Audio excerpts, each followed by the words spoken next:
परिसीमन को लेकर जैसा कि अभी वेणुगोपाल जी ने आपको कहा, मैं एक बार फिर दोहरा दूं, कांग्रेस पार्टी की राय है कि मौजूदा लोकसभा की संख्या 543 है। वो अगले 25 साल तक 543 ही रहने के पक्ष में है। उसमें जो हर एक राज्य का हिस्सा है वही रहे अगले 25 साल तक, और इस 543 वाली लोकसभा में 1/3 महिला आरक्षण, जिसके लिए सितंबर 2023 को अधिनियम बना था और जो 16 अप्रैल 2026 को 3 साल बाद वो नोटिफाई हुआ, उसको लागू करने की मांग आज सीडब्ल्यूसी ने किया। तो ये सारांश था। अगर आपके इसके साथ साथ संगठन सृजन कार्यक्रम के जुड़े हुए एक दस्तावेज है, एक डिटेल्ड रिपोर्ट है, अब प्रोग्रेस रिपोर्ट है, अब तक संगठन सृजन कार्यक्रम में क्या क्या किए गए हैं, क्या उपलब्धियां हुई हैं, उसका एक डिटेल्ड नोट आपको अभी भेजा गया है। अगर अभी आपके पास कुछ सवाल हैं, जैसा कि मैंने कहा, ये 3 बड़े मुद्दे थे। आप इन्हीं मुद्दे पर और जो मुद्दे पर चर्चा हुई, उसके अलावा परिसीमन को लेकर, शुद्धिकरण को लेकर, अगर आपके कुछ सवाल हैं तो हमारे महामंत्री से पूछ सकते हैं। केसी सर, ये तो आपने डिटेल में बताया कि किन चीज़ों पर चर्चा हुई। इसके अलावा सवाल यह है कि क्या वंदे मातरम को लेकर के जो कंट्रोवर्सी चल रही है, 6 स्टैंजा बनाम 2 स्टैंजा, क्या इसको लेकर के चर्चा हुई, और क्या पार्टी ने सीडब्ल्यूसी मीटिंग में डिसाइड किया कि जो 1937 का रेजोल्यूशन था उसके हिसाब से 2 स्टैंजा ही कांग्रेस अपने प्रोग्राम्स में गाएगी? There is no confusion on that. Today, CWC,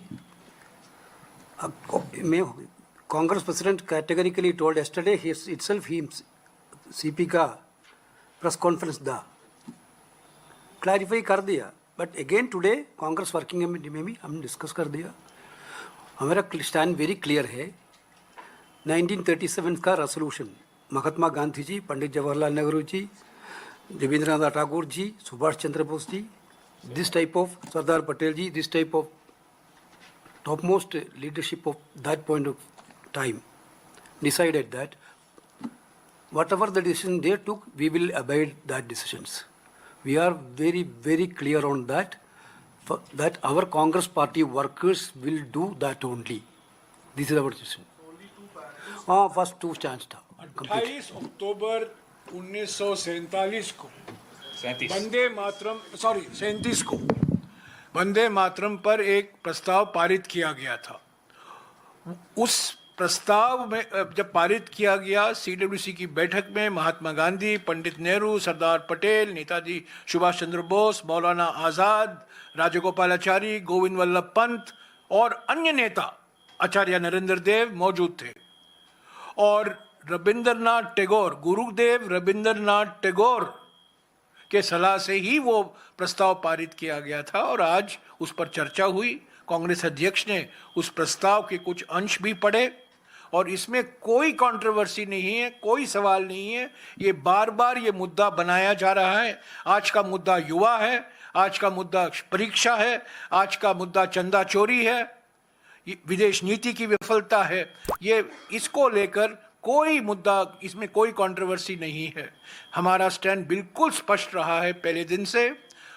1937 जो अक्टूबर 28 का रेजोल्यूशन है, 24 जनवरी 1950 संविधान सभा के आखिरी बैठक में संविधान सभा के तत्कालीन अध्यक्ष, जो हमारे रिपब्लिक के पहले राष्ट्रपति बने, डॉक्टर राजेंद्र प्रसाद ने उसी को दोहराया कि नेशनल एंथम जन गण मन होगा और नेशनल सॉन्ग वंदे मातरम होगा। वेणुगोपाल जी, this Vande Mataram and national anthem are emotional things for Congress party, but it is political for Bharatiya Janata Party. That is the difference between we and them.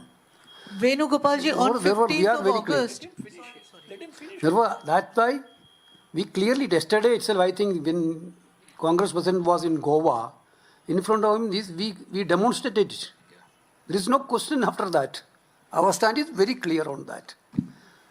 Venugopalji, on 15th August, AICC put out a circular saying that the entire Vande Mataram should be sung. And in AICC, this is what. One minute, please let me finish. circular? 1 minute. Where is the circular? You have it. He's the Acha, Usually in the- circularies go in the name of me. No, yeah. It should None be other. in your name. Congress circular will go in the name of my name. In my name. In the morning in Venugopalji, can I finish my question? In the morning in AICC, the full song was sung and states were told to do this. But this was apparently not communicated to the big leadership in the Congress party. That's why we saw this confusion in Indira Bhavan. Now, has this been resolved? And who was responsible for this? Nothing is there. That is clearly a communication gap only. We are very much clear about that what happened there. Therefore, nothing is there. That chapter is already closed. These are the version of BJP to distort the entire national issues about the paper leak and others. Sir, what was Mr. Rahul Gandhi's message at the meeting? He has been taking up the issue of education